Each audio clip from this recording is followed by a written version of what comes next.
Eu nunca me senti boa o suficiente em alguma coisa.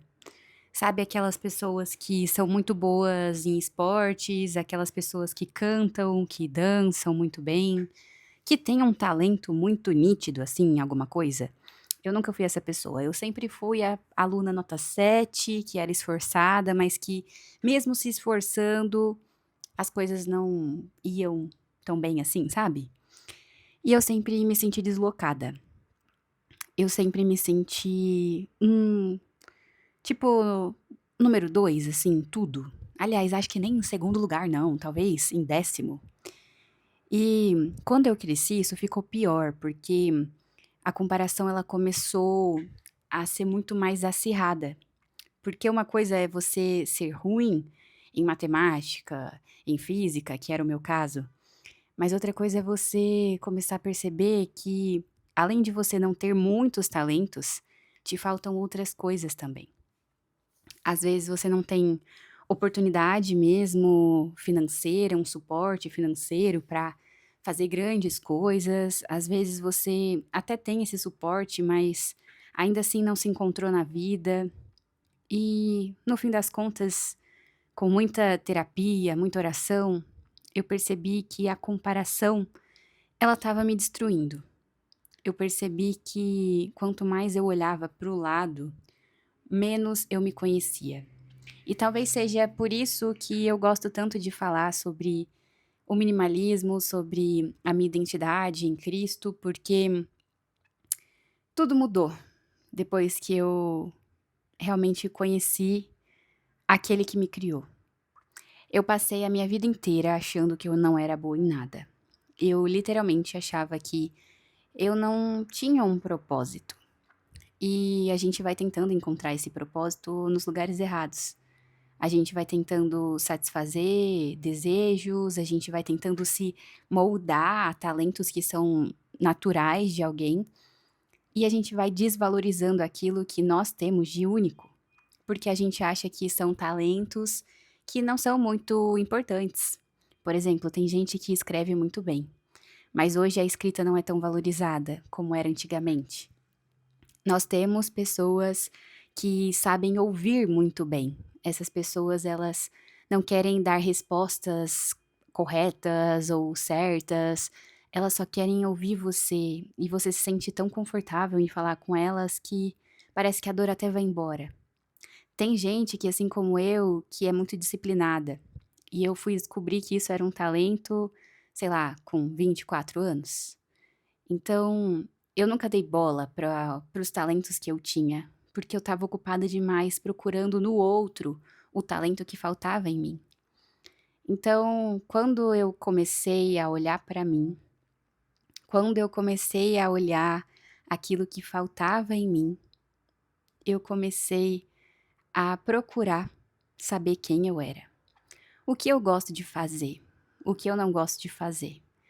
Quais são os meus sonhos? Quais são os meus objetivos? Eu passei tanto tempo tentando me adaptar, me encaixar em lugares, em pessoas, em amizades, em relacionamentos, que eu fui me anulando. Eu fui deixando de ter personalidade para tentar caber em coisas, em pessoas, e certamente não era o meu lugar. Então, eu cheguei a um ponto da minha vida que eu não sabia o que eu preferia, eu não sabia o que eu gostava, eu não sabia o que esperar da vida, eu só estava vivendo. E para piorar a minha situação, além de sentir que eu não tinha identidade, não tinha personalidade e achar que eu não era boa em nada, eu sentia um vazio dentro de mim que eu tentei preencher com compras. Então, o meu hobby, o meu diferencial era gastar dinheiro com coisas superficiais para que eu tentasse, dentro de mim, suprir uma falta que eu tinha. E o pior, eu me sentia tão inferior às pessoas que eu queria demonstrar que o que eu tinha era de fato muito, que o que eu tinha era o que eu era. E ter e ser são coisas totalmente diferentes. Eu posso ter muitas coisas e ao mesmo tempo não ser nada. E eu posso não ter muitas coisas e ser muita coisa. A vida ela não tá nos bens materiais e eu descobri isso também há tempo de fazer diferente. Não me leva a mal, tá? Eu acho que o dinheiro é uma ferramenta maravilhosa. O problema é que eu estava vendo o dinheiro como uma saída, como uma fuga, como um diferencial para realmente diminuir a inferioridade que eu achava que era, assim, gigantesca. Quando na verdade eu mesma tinha dentro de mim uma coisa que os outros não sentiam a meu respeito. Eu criei essa inferioridade, porque eu passei muito tempo comparando com os outros.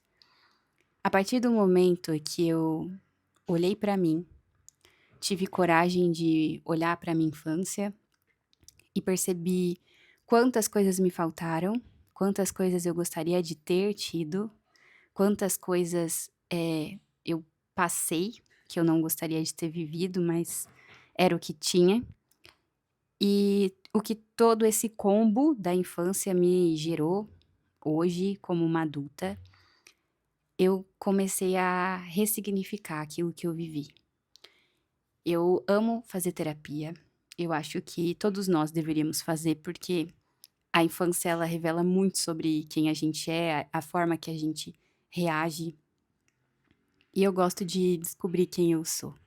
A cada dia um pouquinho mais. Porque se eu não sei quem eu sou, eu fico buscando uma comparação nos outros. Primeiro, que não existe, porque cada um é único, cada um tem uma história, cada um tem um diferencial, cada um tem um propósito, um objetivo. E segundo, porque é maldade comigo mesma.